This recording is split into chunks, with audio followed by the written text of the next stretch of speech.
I would have. Man, that's a pretty view right there now.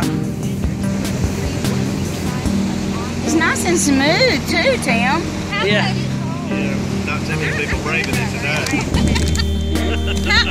Alrighty. Yeah, because normally Lake Harwell at this time of year is 14 feet below this.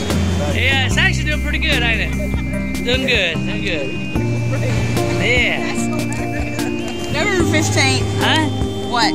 November 15th. Yeah.